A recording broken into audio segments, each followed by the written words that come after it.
All right, what's up, weirdos? What's going on, guys? Another evening, another daily candle close in just over 45 minutes.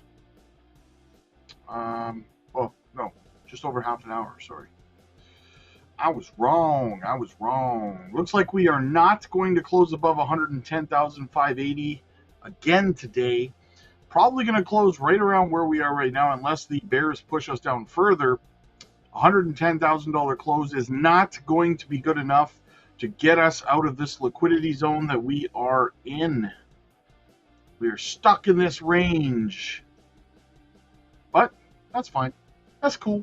It's better than dumping, right? Well, I don't know. Maybe not. Maybe not. Because at least if we were dumping, I could be buying, right? So I guess perspective is everything. This is not going to be an incredibly long stream, guys. We have our live stream over on the Patreon tonight in about an hour and a half with Maximus Crypto and Rule Black and myself. So we will be doing that shortly. So let's get into the chat a little bit here. What do we got? Big Kev dropping that cheddar. Thanks, Rob, for being the calming voice of reason, helping us not to panic sell. Everything comes in its own time, and I am thankful that you will be here when it's time to sell. Absolutely. And the funny thing is, Kev, like I said before, I'm bullish.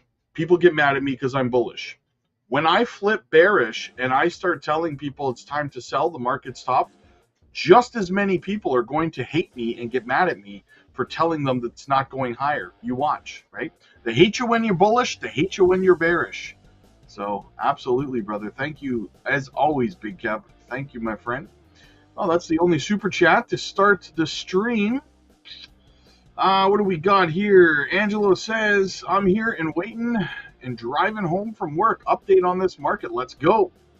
Quentin, what's up, buddy? H. Barbarina in the house. What do we have, guys? We have 105 people watching. We have... How many likes do we have? 14, guys. Come on. That's like a kick in the old Frankenbeans. Holy smokes. Let's get the likes up for crying out loud. Danny, what's up, buddy? Are we playing WoW again? We will, brother. We will. Things have been kind of tight for me lately for time. So, yeah, but we will. Guys, make sure you hit the like and subscribe on the way in. Amir did, my guy. No money, honey. Absolutely. Nothing wrong with sitting on your hands, man. Jake the Snake says, feel the burn today for the pump tomorrow. Exactly. Rise, what's up, man? Rolled some of the miner stocks I sold last week into crypto. Lock in, people. There you go, man. That's what I like to hear. Jack stacked and fanny packed. When private chef, when home gym. Exactly. Isaac, my dude, first Pokemon of the night. What's going on, buddy? John, blessings, my friend. Super fantastic. Easy says, one thing I learned, to be much more patient with my DCAing. Absolutely. Dave, what's up, man? Let's go, homie. Let's get it. Carlos says, when alt season 2077. Yes. Let's LFG JTS. Papa is here. Let's get it. All right, we're already caught up in the chat. What do we have? 112 people watching now. What do we get up to with the likes? 17, guys. Come on. Seriously, come on. Hit the like button. It's free. It's literally free. Danny, I stopped listening to Jerry Banfield a long time ago. There you go. All right, let's get into the news just a little bit. We got some funny stuff to cover tonight. I wanted to get into this for Moonwell before I forgot about it. Check this out, guys. Moonwell has spent almost 4 years building with a long-term focus. Time in the market is better than timing the market, right? Stablecoins just became legal on July 18th. And we're now no longer in the crypto economy. We're now in the economy. And we're talking to banks, and institutions want to bring their money to Coinbase. And that's why we're growing and we're building. We've actually created the first credit facility that allows Lunar Labs, my company, who's the founding contributor to Moonwell, to borrow against well that we already have on the balance sheet. And that's really exciting to me, because now we're able to borrow about $4.1 million already just to start establishing office space and, hire and grow. And the signals to everyone in the community, all of you fine people out there on this call, that we're locked and we're we're borrowing against it. We're not going to sell it. We're long term, and so we've been building Moonwell for almost 4 years, and we're going to keep building it for 4 more years and hopefully 40 more years. Time and there you go. Yes, long-term mindset for Moonwell, guys. That's what you like to hear. Here we go. Like I said, guys, Trump, he crashes the market talking about tariffs on China, and then I told you guys he'd be right back trying to pump the markets afterwards. Listen up. I became a fan of crypto, and to me, it's an industry. I view it as an industry, and I'm president, and we've dominated that industry. It's a big industry, by the way. In fact, when the stock market went down recently, crypto and Bitcoin and all of that went down much less than anybody else as a group. And we've created a very powerful industry, and that's much more important than anything that we invest in. We invest in it, but really that was an industry that wasn't doing particularly well. I got involved with it a couple of years ago. It's become amazing. I mean, it's the jobs that it produces. And I notice more and more you pay in Bitcoin. I mean, people are saying it takes a lot of pressure off the dollar. Let's go, baby. Takes a lot of pressure off the dollar. Talking positively about crypto. Jake the Snake says, LFG, rise up. Absolutely. Yes, we are mega bullish on peak still. Absolutely. The like button does not work. Try to like the videos, but not happening. Wonder why that is. Funky says, Alluvium Zero is a game I'd like to learn to play with the community. That's a good idea, Funky. Maybe we'll do that. Maybe we'll start to play Alluvium or something over on the gaming channel as a community or something. That would be pretty cool. That's a good idea, brother. That's a good idea, man. Michael Saylor also being bullish, reminding you Bitcoin volatility is a gift, not a curse. Volatility was a gift to the faithful. It scares away the tourist. It scares away the lazy. Yep. It scares away the people that are already conventionally rich, that have all the money. If you're a 20-something or a 30-something and you're willing to do the work, if you're willing to spend 100 hours or 200 hours, if you have more time than money, then the volatility of Bitcoin is a gift to you. If you have more money than time and you're arrogant and egotistical and you just pick the obvious, then if the volatility goes away, you buy Bitcoin. If people in the rest of the world knew what I know and they understood and they agreed with me, Bitcoin would go to $10 million tomorrow. And if Bitcoin went to $10 million tomorrow, I want you to think about how you would feel and how your viewers would feel, because you would lose 20 years of stacking opportunity during which you get to buy at less than $10 million. So the difference between $10 million and 100,000, that's what you give up if the volatility goes away and people start to agree with you.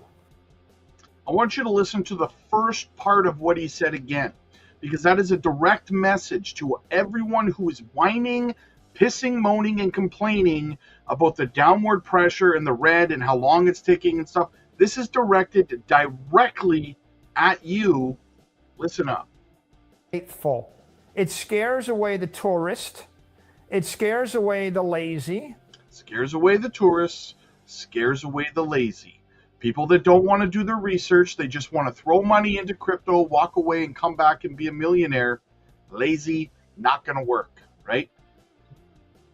So stop your whining, stop your complaining, start doing your research, and learn to grow some patience. What else do we have? Grow some patience. Can you grow patience? Develop patience. There we go. So Donald Trump today, CZ wasn't guilty, but listen to what he says to the I don't know whomever he's talking. This is hilarious. People say that, are you talking about the crypto person? A lot of people say that he wasn't guilty of anything. He served 4 months in jail, and they say that he was not guilty of anything, that what he did, well, you don't know much about crypto. You know nothing about nothing, you fake news. You can tell he wanted to say something else. You fake news. But let me just tell you that he was somebody that, as I was told, I don't know him. I don't believe I've ever met him. But I've been told by a lot of support. He had a lot of support. And they said that what he did is not even a crime. It wasn't a crime. That he was persecuted by the Biden administration. And so I gave him a pardon at the request of a lot of very good people. You fake news. There she is. Gamma Goddess just window shopping, but hey, I'm pretty rich. There you go. Kevin, stay bullish, my friends. This space needs Rob's positive vibes, and people need to hear it. All the ups and downs will pay off. Hold steady, people. There you go. Take your fiat and feed the BTC fire. Let's go. Beebs, what's up, buddy? William, good to see you, man. Everybody is here. Good to see you guys. Good to see you. Let's have a look at some of the articles we have to get through today. Ethereum shorts face 2.25 billion in liquidation risks if Ethereum's price pushes above $4,000. Ethereum's price briefly managed to push above $4,000 earlier this week, but that effort was short-lived, paving the way for capitulation. Closer investigation into the cryptocurrency demand dynamics revealed weak whale activity, but that might be changing. Paul, good to see you, my friend. Good to see you. Ethereum's price demonstrated weak demand ever since the crash in the first half of the month. Weak whale activity has historically been characterized by short-lived rally attempts. This was the case with the Ethereum price this past weekend, after what seemed to be another rally attempt. However, the market demonstrated low demand from the whale cohort, and Ethereum's price consequently dipped below 3,800. The price suppression might be fatting up Ethereum shorts for slaughter. Liquidation data on CoinGlass revealed that there was roughly $2.51 billion worth of accumulated short liquidation leverage at risk if Ethereum pushes above $4,000. For context, Ethereum's price traded at $3,787 at press time and had a cumulative long liquidation leverage of just over $1 billion at 3,700. This meant that there were more downside expectations at risk of liquidation than long positions. Whales were on the sidelines for the last week or so since mid-October. This explained why rally attempts were short-lived, followed by pullbacks. That appeared to be changing in the last 24 hours, with the whale demand making a robust comeback. Ethereum large order books data revealed that whales executed over $8 billion worth of net long positions in the derivatives segment in the last 24 hours. This was across OKX and Binance futures, which happened to be two top exchanges with the highest futures volume. Whales also executed spot buys worth $89 million across Binance, OKX, and Coinbase. Despite whales buying, the market still demonstrated overall outflows. For example, Ethereum crypto had $266 million worth of net spot outflows in the last 24 hours, which was much more than the spot liquidity injection from whales. Moreover, the bearish market conditions reflect the bearish sentiment in the market. The fear and greed sentiment was still in extreme fear territory, which may explain the sell pressure. However, whale order books painted a different picture, signaling that a tide of buying pressure might be building up. This was also supported by another noteworthy observation, offering more clarity over smart money activity. While rising bullish expectations may flash bull signals, a bullish outcome will require support from the institutional cohort. The Ethereum ETF registered $444.8 million in net outflows after mostly experiencing outflows in the first half of the week, except for Tuesday, during which they registered $141.7 million worth of inflows. The weak inflows compared to outflows in the first half of the week highlighted weak confidence in the upside among Ethereum ETFs. An alignment consisting of demand for both whales and institutions may highlight the return of strong demand. Whales buying back at recent discounted prices may not necessarily guarantee a pivot, but it could signal that one might be close. Moreover, the Ethereum price action pullbacks since late August formed a bull flag on the chart, as you can see. The bull flag may also signal that the bullish outcome ahead. However, such an outcome requires sell pressure to cool down or strong demand wave to make an aggressive comeback. So basically, quit selling your Ethereum is what they're saying. Not financial advice. You do you, boo-boo. All right, what else? Beebs, correct me if I'm wrong, but didn't CZ plead guilty? Yeah. Yeah. Apparently, yeah. How do you plead guilty and then get a pardon for being a political, victim? I don't know, whatever. Anyway, continuing on the interview this morning on Squawk Box about the lockout, or not lockout, the government shutdown. Sorry. We had Senator Shaheen on earlier this week, and she was, I don't know, on someone's wish list as maybe a Democrat that could be swayed to join with the other 3 to get the additional 5 because she's not running for re-election. But she gave us no inkling that was in the works. Are there other discussions that you can tell us about that you've heard of going on? Is that the way this ends, that people break with Leader Schumer, or is it going to be done with Leader Schumer? I am afraid that you're going to have a few more break ranks, and that's my prayer that they will. There are a handful of centrist Democrats left. I mean, she's one of them, who are reasonable and common sense and have voted every time in their career to keep the government open. As recently, as I said, earlier this year, 13 times during the 4 years of the Biden administration, they voted on CRs, and every one of those people gave speeches on the floor and in media interviews saying how important that was to do. I do not have any hope right now that Chuck Schumer is going to do the right thing. I think it's too late. I think he's lost in that cause because he knows that if he folds to the Marxist left, remember, Marxism is all the rage in New York City right now. You're watching the mayor's race, right? He knows he's going to get a challenge from AOC or one of the other Mamdani disciples in his race, and he will lose.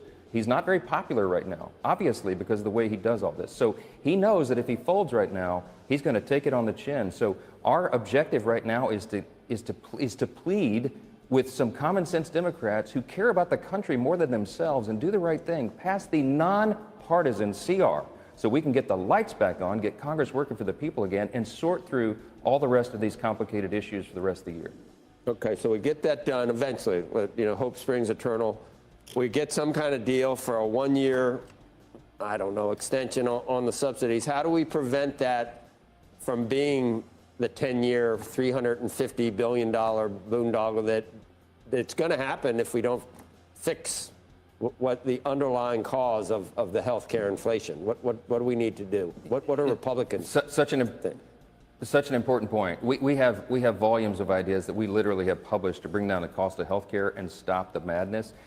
We have to build consensus around those to get it done. But I'll give you a quick example. In the big, beautiful bill, in the Working Families Tax Cut that we passed and got signed into law July 4th, we included in the House version of that bill the cost-sharing reductions model. It would have brought premiums down 12% for the average American, and it would have saved taxpayers $30 billion.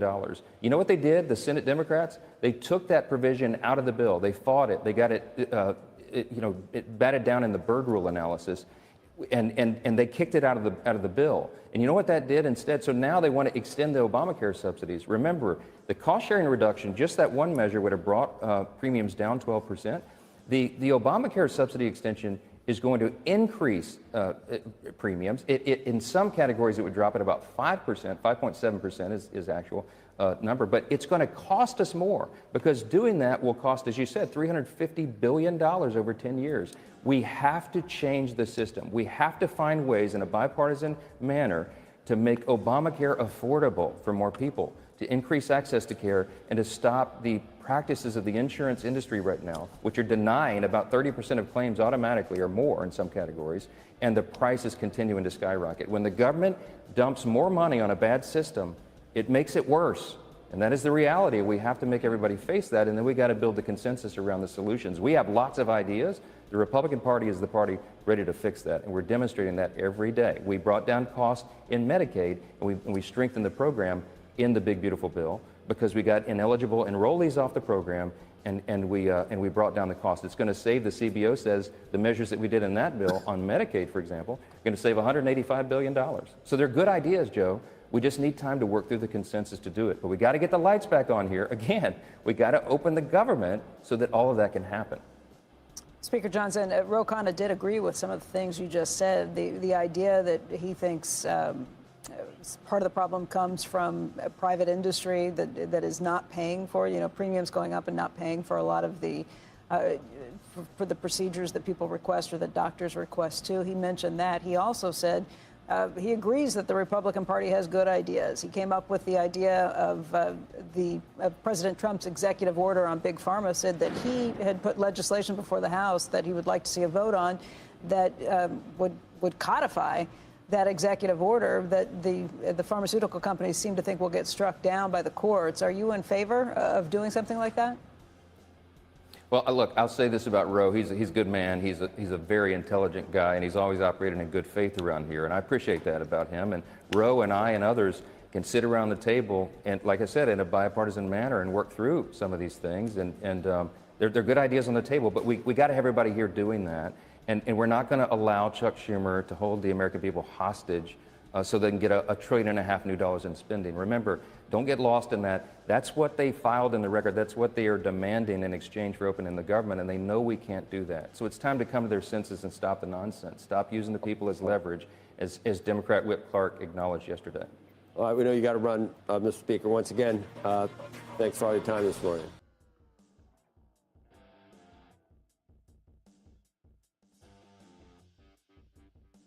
Government shutdown's got to, I didn't realize it was muted there. Government shutdown's got to come to an end regardless. Franken Beans liked for you. There you go. Yes, Scott Box. Where is Andy anyway? Where is Andy? USDT activity on Ethereum hits all-time highs. Transfer volume surges 400%. Tether's USDT has reached a historic milestone on the Ethereum network, with transfer volume up roughly 400% since 2023's lows, according to data from Token Terminal.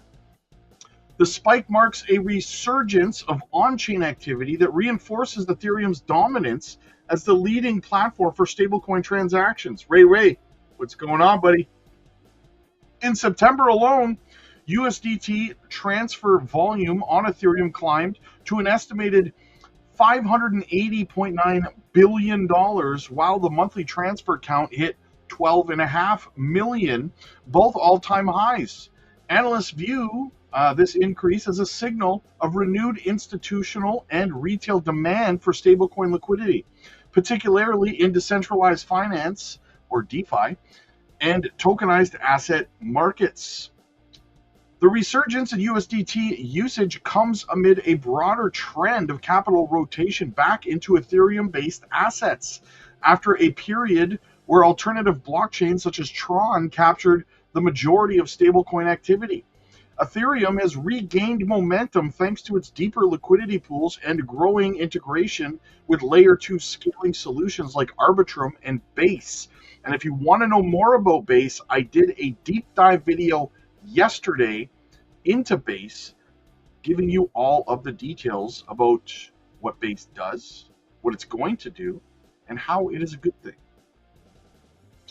According to Token Terminal's report, the surge in USDT volume has coincided with increased usage of DeFi lending, perpetual trading, and tokenized treasury markets, where USDT is widely used as collateral. Analysts also point to the recent inflows of institutional-grade projects exploring tokenized real-world assets as a catalyst for renewed stablecoin activity on Ethereum. While Bitcoin and Ether prices remain range-bound, The explosion in stablecoin transfers indicates that capital is once again moving actively across the crypto ecosystem as DeFi protocols, AI-linked assets, and tokenized products continue to expand. Ethereum's growing stablecoin traffic could signal a broader market revival ahead of the next liquidity cycle. In short, Ethereum's on-chain metrics show that the so-called quiet market phase might be anything but. And USDT's record-breaking activity is the clearest sign yet of crypto deepening financial infrastructure. Spencer says Andy got scared and sold everything and to put back in CDs. I tried to talk him out of it, but he wouldn't have it. He's a stubborn Scotsman. What do you expect? All right, what else do we have? Let's keep pushing forward here. Despite the government shutdown, crypto market structure bill 90% there, says Coinbase CEO. Coinbase CEO Brian Armstrong says he's optimistic that U.S. senators are moving closer to advancing key cryptocurrency market structure legislation by Thanksgiving, suggesting that there's now far more agreement on both sides of the aisle than there are differences. Even though the government is shut down, the Senate is working hard on getting market structure legislation passed for crypto, Armstrong said in a video posted on X. According to Armstrong, roughly 90% of the legislative framework has already been agreed upon, with the remaining 10% focused on issues like decentralized finance. He added that policymakers are looking for ways to protect innovation while ensuring that, quote, centralized intermediaries like Coinbase should be regulated, not the protocols. Armstrong also underscored the importance of preserving stablecoin rewards in the wake of the Genius Act passed earlier this year, which set federal standards for stablecoin reserves, transparency, and consumer protections. The big banks are coming for their cash grab, trying to block that, he said. We're not going to let them relitigate that. Yes, so the big banks essentially are saying, don't let Coinbase and other protocols give good yield for people who are staking, essentially, right? They don't want their customers to get a good yield, a good percentage on their stable coins. The banks don't, right? They want to keep the the gravy train running for them, where they give you 0.001% interest on your money. Armstrong's criticism of the banking industry comes as many lobbyists oppose the Genius Stablecoin Act, particularly over what they view as a loophole allowing interest payments. Again, I've said this before, guys. You notice how the banks are complaining and they want a readjustment of the Genius Act. They're not saying, hey, let us as banks give the same percentage as these protocols for yield. No. They're not saying that. They're saying make them give less yield so that we don't have to increase the amount of interest we're paying to people on their money. If they were truly arguing for fairness and equality with these exchanges like Coinbase, then they would say, hey, let us give the same interest rate. Let us give 5%, right? No. They want to give 0.01%. They just don't want someone else. So what does that say about the bank's view of their own customers when instead of arguing to allow them to give better yield, they're arguing to stop other entities from giving better yield? That tells you everything you need to know about the intentions of the traditional finance industry. By excluding crypto exchanges like Coinbase, the requirements in the Genius Act can be easily evaded and undermined by allowing payments on interest indirectly to holders of stablecoin, and the BPI said. So I say, screw them. Screw them. All right, we got one more clip to get into here, guys. We got to start getting ready for the Patreon live stream. Spencer says Mt. Gox payout coming October 30th and 31st could see a nice liquidity injection into the markets with that stablecoin payments. Ro Khan, the 30 to 40 billion given to Argentina could fund the ACA, so more of the government shutdown. It's day 23 of the government shutdown. It's the second longest in U.S. history. And joining us right now for the latest is Congressman Ro Khan of California, whose district is in the heart of Silicon Valley.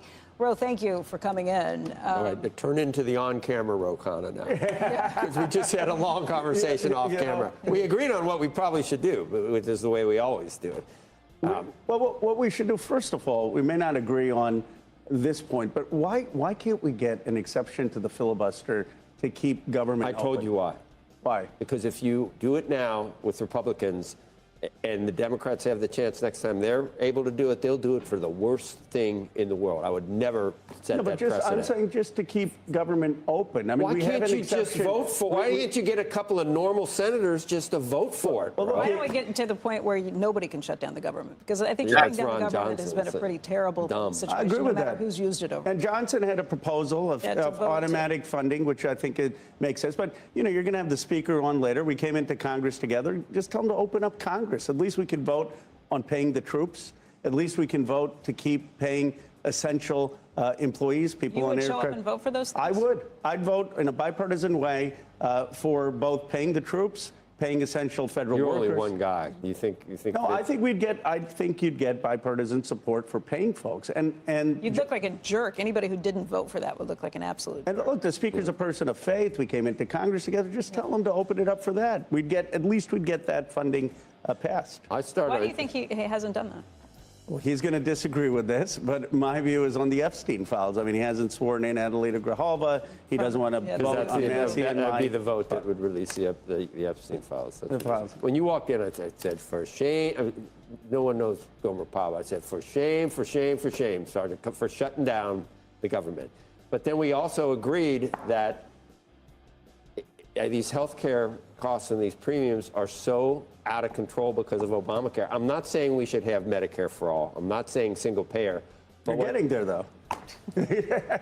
If you make 80 grand, You can make news here, Joe. where was that 80 grand? I think it was in Oregon. 20 grand, the premiums are going up. That's crazy. not not because of sustainable. the expiration of the pandemic era subsidies. That's just because this behemoth costs too much, and it's the unaffordable CARE Act. I don't know what the answer is. Maybe health savings accounts or Look, something. and it's a but you debt- shouldn't be shutting the government. But you it's- should not be. You know that.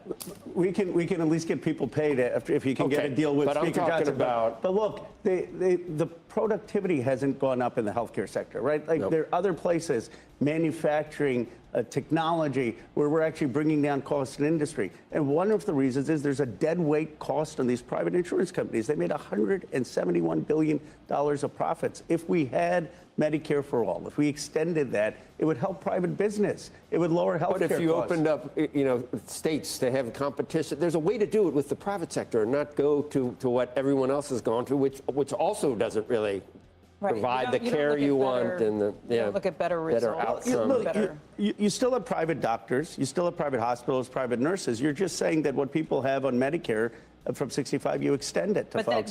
that gets to the point where you're basically rationing health care and saying we will only pay so much for certain things, and that's what we've gotten to with Medicare. Well, I don't think Medicare is Negotiating with rationing the government? more than the private industry. I mean, you are on private insurance. That's where you get rationed. You have to get your pre-authorization. You get things denied. Medicare actually doesn't do that. Ro, will you compared to break with private the party insurance. and say this is wrong, that you're really holding the government hostage to getting what they want? And it wasn't just the $340 billion that they want for the subsidies. They got a bunch of other stuff that they want that raises it to $1.5 trillion. will you say that this shouldn't, neither party should be shutting the government to blackmail and hold the other party hostage? I agree. It's not that both parties. Don't need to give me come that together. both. Only one is shutting it down. No, that's now. not true. You know that. Come on, you guys. Since when do you try to do an appropriations at the same time that you just He have a hates the CR shutdown, to keep the government? You don't do appropriations No, at that point. but you have a situation where It's a clean first of all, the CR. Republicans have the votes in the Senate and the House. They could do this on an exception. They've confirmed Trump's appointees. Well, you just They've want confirmed you Trump's want no, judges. yeah, you want no that's filibuster. But secondly, That's a Trojan here horse they're for giving- Democrats. And this is not a political point. They're giving $31 billion or $30 to $40 billion to the guy in Argentina. $30 to $40 billion would fund the extension of the affordable tax credits for 1 year for all Americans. You saw. So why not? Well, you we're giving it saw to a Lawler corrupt offer guy. that to Hakeem Jeffries, to Leader Jeffries. And you know who's not on Lawler's bill? Speaker Johnson. See if you can get Speaker Johnson to agree to Lawler's so bill. neither one of them are on it. He can't convince What his own would it do leadership. if we decided to do it for an extra year, or to kick the can down the road? But you think you could get? I don't even know that it would matter if we're talking about these premiums that are going up by that much. But look, you told me, I didn't even know that $20,000 increase of premiums for a. This is I saw it. I mean, I haven't confirmed it, but it was on something I saw in where was it? Vermont, 130. Someone making 130,000. It's like $32,000. It's crazy. You know who's making but most it's not sense on your because side of the aisle? Yeah, but it's not. Is That Marjorie doesn't Taylor mean it's Greene. right that we just extend it. That's just that's not putting a Band-Aid on it. That's like opening up the What are wound. the actual fixes that would lower healthcare costs short of going straight to Medicaid or Medicare for all? I mean, One is going after Medicare Advantage, right? Okay. I mean, this is actual fraud where Medicare Advantage is having people sicker than they are, and our taxpayer dollars are paying for it. Both I mean, parties finding things that they're like, Finding things, you know? let's test for this. Oh, it turns out you didn't even know you had it, and then that's Second, the one of wrap. the things I've supported with President Trump, I think we should have a vote on it, is his executive order going after Big Pharma. Why are Americans paying 2 to 3 times more than countries, people in other parts of the world? in developed parts of the world too. In developed parts of the world, in Germany, in Right. Japan.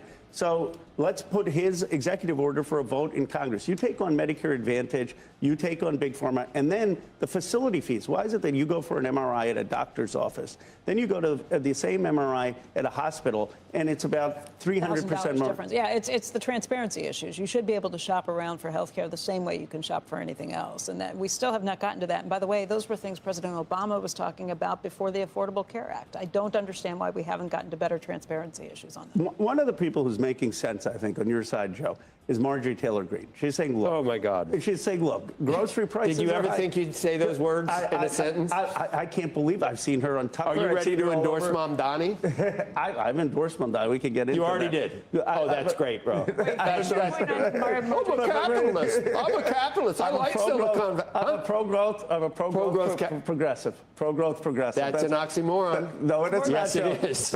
Yes, it is. Marjorie Taylor Greene, she said, look, food prices are too high. Grocery prices are high. Rent is high. Insurance is high. It's all Everybody agrees with that. It's right. how you can bring those prices So down. here's that is the here's question. what my push is. Look, I'm for Medicare for all. I'm not sure she is. But why can't we get bipartisan legislation to lower the costs of health care? Because nobody can agree on how you lower the cost. Can't even of open the health. government. I don't even think it's. I think it's the pharmaceutical influence, the insurance The influence. pharmaceuticals will tell you it's the pharmacy benefits managers. The pharmacy benefits managers will tell you it's the hospitals that are now being taken over by for-profit companies. I mean, everybody points to somebody else, and the finger pointing gets really complicated. It's such a complex system.